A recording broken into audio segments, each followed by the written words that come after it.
اور یہی دیوار ہی اندر کے لوگوں کو باہر کے لوگوں سے جدا کرتی ہے۔ اور دیوار کے گر جانے کا مطلب ہے کہ کوئی علیحدگی نہیں، لیکن خدا کا کلام پیدائش کے پہلے باب سے یہی کچھ سکھاتا آیا ہے کہ خدا کا ایک اصول ہے جو جدائی کا اصول کہلاتا ہے۔ مثلاً ہم پڑھتے ہیں کہ خدا نے روشنی کو تاریکی سے جدا صحیح۔ کیا، اس نے اوپر کے پانی کو نیچے کے پانی سے جدا کیا، اور اپنے لوگوں کے لیے خدا کی یہ مرضی ہے کہ وہ اخلاقی طور پر جدا ہوں، اور سچ یہ ہے کہ وہ اپنے ارد گرد کی تمام قوموں کو گواہی دے گا، لیکن اخلاقی اور روحانی طور پر انہیں جدا بھی ہونا ہے۔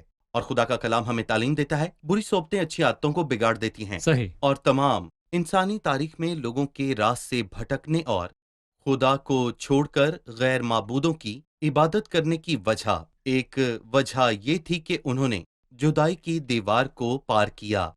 گری ہوئی دیوار سے مراد کوئی سرحد نہیں ہے، اور دروازے کے لیے کیا ہے؟ دروازہ حکومت اور عدالت کی جگہ ہے۔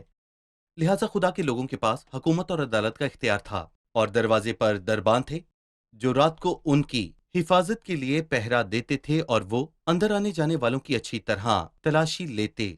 اور میں کہوں گا کہ کلیسیا میں آنے جانے کے لیے اور کلیسیا میں شامل ہونے کے راستے پر ایک دربان کی ضرورت ہے، اور یہ دربان کی خدمت ہے جو خداوند اسے کلیسیا میں سونپتا ہے۔ میں یہاں ایک اور بات کہنا چاہوں گا کہ دربان صرف آنے جانے والوں کی حرکت پر اختیار نہیں رکھتے۔ اگر کوئی اجنبی اپنے خیالات لے کر آ گیا ہے، بلکہ وہ بھی جو باہر ہیں، بہت سارے لوگ ہماری کلیسیوں کو چھوڑ رہے ہیں اور ان سے ان کے یا ان کے غیر حاضر ہونے کے متعلق کوئی نہیں پوچھتا، ان کی دیکھ بھال نہیں کی گئی اور وہ کھو چکے ہیں، کیا یہ بھی دربان بالکل۔ کی ذمہ داری ہے؟ پہرے دار ہیں جو اس کا بھی خیال رکھتے ہیں، یقیناً۔ جی، ہم ایک وقفہ لیں گے اور پھر مہمانوں کے سوالات کے ساتھ حاضر ہوں گے۔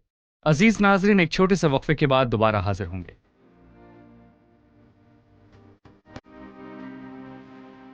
نہمیہ کی دعائیا زندگی۔ نہمیہ مرد دعا تھا۔ اس کے بارے میں 11 مرتبہ اس کتاب میں یا تو اس کے دعا کرنے کے متعلق یا اس کی دعا کے الفاظ درج ہیں جو ہم پڑھتے ہیں، جو کہ نہمیہ پہلے باب کی 4 آیت، نہمیہ دوسرے باب کی 4 آیت، نہمیہ چوتھے باب کی 4 آیت سے 9 آیت تک، پھر نہمیہ 5ویں باب کی 19ویں آیت، اس کے بعد نہمیہ 6 باب کی 9 آیت سے 14 آیت تک، پھر نہمیہ کے 13ویں باب میں 14 آیت، اس کے بعد 22ویں آیت، پھر اس کے بعد 29ویں آیت، اور پھر 31ویں آیت میں ظاہر ہوا۔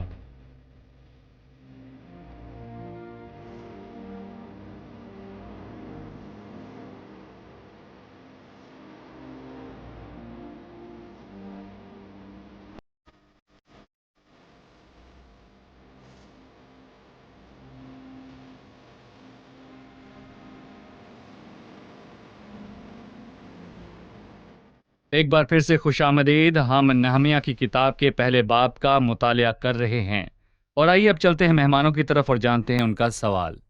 جی، ہم نے 4 آیت میں روزہ رکھنے کے حوالے سے پڑھا، سو ہم جاننا چاہیں گے کہ بائبل کی تعلیم کے مطابق روزہ کیا ہے؟ بھائی اسحاق، نہمیہ نے روزہ رکھا، لیکن ہم روزہ رکھنے کے حوالے سے بائبل کی تعلیم کو جاننا چاہیں گے۔ کلام کے مطابق روزہ کیا ہے؟ پہلے تو روزے کے لفظی معنی ہیں کھانے پینے سے ایک خاص وقت تک پرہیز کرنا۔ عموماً ایسے دن کی شروعات سے لے کر سورج غروب ہونے تک کیا کیا جاتا ہے، اور پرانے عہد نامے میں عمومی طور پر روزہ رکھنا لازم نہ تھا۔ روزہ فقط کفارہ کے روز رکھا جاتا تھا جو 7ویں ماہ کی 10 تاریخ کو ہوتا تھا، اور احبار کی کتاب کے 16ویں باب کے مطابق اس کے علاوہ یہ کچھ ایسا تھا جو لوگ اپنی مرضی سے خود سے کرتے تھے، اور نئے عہد نامہ میں کوئی پابندی نہیں ہے۔ اس کا پرہیز کا تعلق خدا کے حضور کسی خاص وجہ سے حلیم ہونے اور خود کو توڑنے سے ہے۔ ہم روزہ رکھنے کی وجوہات کو دیکھتے ہیں۔ مثلاً یوئیل کی کتاب میں ہم ایک بات پڑھتے ہیں جس کا تعلق حلیم ہونے اور توبہ کے لیے دل کو ٹوٹنے اور خدا کے پاس واپس لوٹنے سے ہے۔ مثلاً ہم نئے عہد نامہ میں دیکھتے ہیں کہ خداوند لوگوں کے جسموں سے بدروحوں کے نکالنے کے حوالے سے کہتا ہے کہ یہ قسم دعا اور روزے کے سوا اور کسی طرح نہیں نکل سکتی، اور بائبل میں ہمیشہ یہی دیکھا گیا ہے کہ روزہ اور دعا ایک ساتھ ہیں۔ ہم روزے کے بغیر دعا کر سکتے ہیں لیکن دعا کے بغیر روزہ نہیں رکھ سکتے، اور یہ روزے کے ساتھ ہی ہے، اور عموماً روزے کے بنیادی مقصد میں ایک روحانی کام یہ ہے کہ خدا کا کام ہے۔ مثلاً اعمال کی کتاب میں اعمال 14 میں ہم پڑھتے ہیں کہ شاگرد دعا اور روزے کی غرض سے جمع ہوئے۔ جب وہ روزہ رکھ رہے تھے تو روح القدس نے کہا، میرے لیے برناباس اور ساؤل کو اس کام کے لیے مخصوص کر دو جس کے واسطے میں نے ان کو بلایا ہے۔ پالوس رسول کرنتھیوں کے دوسرے خط میں کہتا ہے، اگر مجھے ٹھیک سے یاد ہو تو 11ویں باب میں لکھا ہے، 12 فاختہ کشی میں۔ اس طرح روزہ رکھنا خدمت سے تعلق رکھتا ہے، اس حقیقت سے تعلق رکھتا ہے کہ مخالف بڑے شیطانی حملے کرتے ہیں، کیونکہ خداوند کا کوئی بھی کام جس میں کشادہ یا مؤثر دروازہ کھلا ہے اس کے ساتھ بہت سی مخالفت بھی ہے۔ ان مخالفوں کے لیے دعا میں مزید روزے کی اور خدا کے آگے حلیم ہونے اور ٹوٹنے کی ضرورت ہے۔ یہ عمل دعا کے ساتھ ہوتا ہے۔ خدا کے کسی عظیم بندے نے ایک بار کہا تھا کہ کسی دعا کرنے والے اور روزہ رکھنے والے شخص کے سامنے کوئی مسئلہ ٹک نہیں سکتا، اور ممکن ہے کہ دعا اور روزہ شخصی طور پر ہو یا گھرانے کے طور پر یا خدا کے لوگوں کے ساتھ مل کر اجتماعی طور پر۔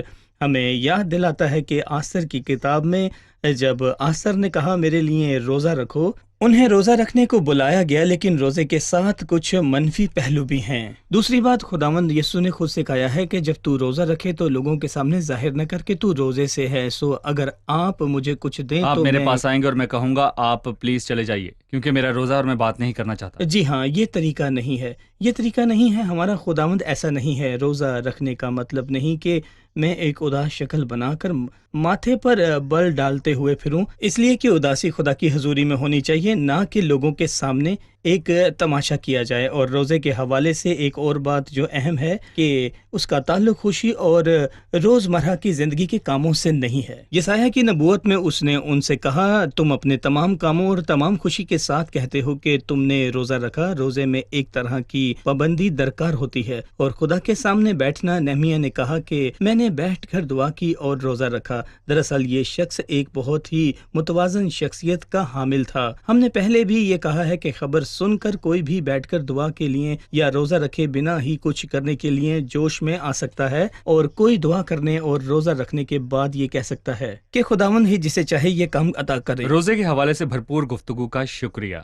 بھائی نہمیہ نے روزہ رکھا، جی، اس نے دعا کی اور بیٹھ کر رویا۔ ہمیں بتائیں کہ مرد خدا ہوتے ہوئے جو کام نہمیہ نے کیے اس کے مطابق اس میں کیا خصوصیات تھیں؟ ہم یہاں پڑھتے ہیں کہ پہلا کام اس نے سنا۔ ہم پڑھتے ہیں کہ جب میں نے یہ باتیں سنی تو بیٹھ کر رونے لگا اور کئی دنوں تک ماتم کرتا رہا اور روزہ رکھا اور آسمان کے خدا کے حضور دعا کی، اور اس نے سنا۔ اور اس نے کیوں کر سنا؟ اس کا دل اپنے خداوند کے شہر اور اس کے لوگوں کی خبر پانے کو بے قرار تھا۔ اس کے لوگ بڑی شرمندگی میں تھے تو بھی وہ اس کے لوگ تھے اور اسی کے لیے قیمتی تھے اور خدا کے دل کے بھی قریب تھے، اور اس کے دل میں اپنے خدا کے شہر کے لیے سچ میں بڑی اہمیت تھی۔ اور اس نے سنا اور اس نے پوچھا، اور اس نے پھر کبھی جلد بازی نہ کی، بلکہ وہ جا کر بیٹھ گیا۔ وہ خدا کی حضوری میں بیٹھ گیا تاکہ دیکھے کہ خداوند اس کی رہنمائی کہاں تک کرتا ہے، اور پھر لکھا ہے وہ رویا۔ در حقیقت وہ رویا، اور اس کے آنسو خدا کے لیے بیش قیمت تھے۔ اور شاید ہم مختلف وجوہات کی بنا پر زندگی میں روتے ہیں، لیکن میں اپنے ناظرین سے پوچھنا چاہوں گا کہ ہمارے خداوند کے معاملات ہمارے لیے کتنے اہم ہیں۔ اور پالوس نے تموتیس سے کہا، تیرے آنسوؤں کو یاد کر کے میں مسرور ہوتا ہوں۔ اور یہ آنسو ہمارے خدا کے معاملات کی پرواہ کرنے اور خدا کے لوگوں کی پرواہ کرنے کا ثبوت ہے کہ ہم اس کی کتنی فکر کرتے ہیں۔ کیا خدا اور اس کے لوگوں کے معاملات بھی میرے لیے میرے معاملات جیسے اہم ہیں؟ وہ نہ صرف رویا بلکہ کئی روز تک روتا رہا، اور ہمیں یہ سمجھ آتا ہے کہ وہ 4 ماہ تک خداوند کے سامنے روتا رہا اور خداوند کے موقع کا انتظار کرتا رہا تاکہ وہ خدا کے تخت کا کام کر سکے۔ اس نے روزہ رکھا اور آسمان کے خدا کے حضور دعا کی۔ اس نے سنا، وہ بیٹھا، رویا، دعا کی اور روزہ رکھا، اس لیے اس کے لیے الہی مدد آئی کہ وہ حرکت کرے اور چلے۔ جی، بھائی اسحاق، میں 7ویں آیت سے باب کے آخر تک پڑھوں گا۔ اس کے بعد آپ سے درخواست ہے کہ اس پر تبصرہ کیجیے۔ ہم اب تک مرد خدا نہمیہ کی دعا پر گفتگو کر رہے ہیں۔ ہم نے تیرے خلاف بڑی بدی کی ہے اور ان حکموں اور آئین اور فرمانوں کو جو تو نے اپنے بندہ موسیٰ کو دیے نہیں مانا۔ میں تیری منت کرتا ہوں کہ اپنے اس قول کو یاد کر جو تو نے اپنے بندہ موسیٰ کو فرمایا کہ اگر تم نافرمانی کرو تو میں تم کو قوموں میں تتر بتر کروں گا، پر اگر تم میری طرف پھر کر میرے حکموں کو مانو اور ان پر عمل کرو تو گو تمہارے آوارہ گرد آسمان کے کناروں پر بھی ہوں میں ان کو وہاں سے اکٹھا کر کے اس مقام میں پہنچاؤں گا جسے میں نے چن لیا ہے تاکہ اپنا نام وہاں رکھوں۔ وہ تو تیرے بندے اور تیرے لوگ ہیں جن کو تو نے اپنی بڑی قدرت اور قوی ہاتھ سے چھڑایا ہے۔ اے خداوند، میں تیری منت کرتا ہوں کہ اپنے بندے کی دعا پر اور اپنے بندوں کی دعا پر جو تیرے نام سے ڈرنا پسند کرتے ہیں کان لگا، اور آج میں تیری منت کرتا ہوں کہ اپنے بندہ کو کامیاب کر اور اس شخص کے سامنے اس پر فضل کر۔ میں تو بادشاہ کا ساقی تھا۔ شاندار باتیں ہیں، ان آیات کے متعلق ہمیں بتائیے۔ دراصل جب نہمیہ دعا کر رہا تھا، پہلا کام اس نے یہ کیا کہ خدا کو پورے طور پر صحیح ثابت کیا۔ اس نے اس سے کہا تو ہر طرح سے اپنے ہر کام میں راست ہے، چونکہ ہم تیرے آگے مجرم ٹھہرے ہیں، لہذا ہم عدالت کے لائق ہیں، اور اپنی غلطی کا اقرار کرنا خدا کے دل تک پہنچنے کا مختصر ترین راستہ ہے، کیونکہ خدا غریب اور فروتن اور دل میں اس کا خوف رکھنے والے پر نگاہ کرتا ہے۔ دوسری بات خدا کی باتیں ہیں جن پر وہ تکیہ کرتا ہے۔ نہمیہ نے اپنی دعا میں اپنی خواہشات اور خوابوں کا اظہار کیا۔ کبھی کبھار ہم دعا میں بھٹک جاتے ہیں اور ایسی چیزیں مانگتے ہیں جو شاندار دکھائی دیتی ہیں، لیکن وہ خدا کے کلام کے مطابق یا الہی مکاشفہ کے مطابق نہیں ہوتی۔ وہ مکمل طور پر خدا کے کلام سے جڑا ہوا ہے، اور جن حصوں میں اس نے چند موضوعات کی طرف اشارہ کیا ہے وہ احبار 26 اور زیادہ استثناء سے اقتباس کیے گئے ہیں۔ وہ کیا کہتا ہے؟ وہ خدا سے کہتا ہے خداوند میں تیری منت کرتا ہوں کہ اپنی بات کو پورا کر۔ یہ ایک اہم نکتہ ہے۔ وہ خدا کی باتوں کو وہ سمجھتا سمجھتا ہے، اور یہ ایک بہت بڑی بات ہے۔ یہ شخص بت پرست بادشاہ کے محل میں ہے، لیکن خدا کی باتیں اس کی نظر میں اہم ہے، اور وہ دعا میں اس پر دھیان کرتا ہے، جو در حقیقت بہت اچھی بات ہے کہ ایک شخص دعا میں خدا کے کلام سے جڑا ہے۔ کسی نے ایک بار کہا تھا تحریر شدہ کلام کی روح سے دعا کرو اور دعائیہ روح کے ساتھ پڑھو۔ یہ دونوں باتیں ایک دوسرے سے جڑی ہوئی ہیں، اس لیے کہ جب کہ نہمیہ نے دعا کی، اس نے کہا میں تیری منت کرتا ہوں کہ اپنے اس قول کو یاد کر جو تو نے اپنے بندہ موسیٰ کو فرمایا کہ اگر تم نافرمانی کرو تو میں تم کو قوموں میں تتر بتر کروں گا، اور ایسا ہی ہوا۔ پر اگر تم میری طرف پھر کر، اور دیکھیے کچھ گر وہ یہاں پھر کر آ رہے ہیں، میرے حکموں کو مانو اور ان پر عمل کرو تو گو تمہارے آوارہ گرد آسمان کے کناروں پر بھی ہوں، میں ان کو وہاں سے اکٹھا کر کے اس مقام پر پہنچاؤں گا۔ اس مقام کی اہمیت کیا ہے؟ اس لیے نہیں کہ یروشلم ہمارے لیے ایک اہم شہر ہے، ہمارا وطن ہے، اور ہم اس سے بڑی محبت رکھتے ہیں کیونکہ وہ ہمارا شہر ہے، بلکہ ایک اور اہم وجہ یہ ہے مقام جسے میں نے چن لیا تاکہ اپنا نام وہاں رکھوں۔ اور بھائی ایاد، یہ جگہ خدا کے نام سے کہلاتی ہے۔ صحیح۔ چلیے مہمانوں کے پاس چلتے ہیں اور جانتے ہیں ان کا سوال کیجیے۔ جب نہمیہ اس جگہ پر تھا، خدا کے ساتھ اس کا تعلق قائم رہا۔ اس وقت کیا ہمارا تعلق خدا کے ساتھ قائم ہے جبکہ ہم باہر کی دنیا سے جڑے ہیں؟ جی بھائی، ہم خدا کے ساتھ مسلسل تعلق میں کیسے قائم رہ سکتے ہیں؟ دنیا میں رہتے ہوئے کیا ہم خدا کے ساتھ اور لوگوں کے ساتھ تعلق میں ساتھ ساتھ چل سکتے ہیں؟ ایک ایماندار کے دنیا میں 3 روپ ہوتے ہیں۔ پہلا روپ ایک پرستار کا جو خدا کی پرستش اور ستائش کرتا ہے۔ دوسرا روپ ایک خادم کا ہے، ہمارا یہاں مقصد خود کے لیے نہیں بلکہ خدا کے لیے جینا ہے۔ تیسرا روپ گواہ کا ہے جو کہ لوگوں کے سامنے ہوتا ہے، اور یہ سچ ہے کہ ہم اس دنیا کے نہیں، لیکن مسیح نے ہمیں اس دنیا میں گواہی دینے کے لیے بھیجا ہے۔ صحیح۔ ہم ایک چھوٹے سے وقفے کے بعد مہمانوں کے سوالات کے ساتھ حاضر ہوں گے۔ ناظرین، ایک چھوٹے سے وقفے کے بعد دوبارہ حاضر ہوں گے، ہمارے ساتھ رہیے۔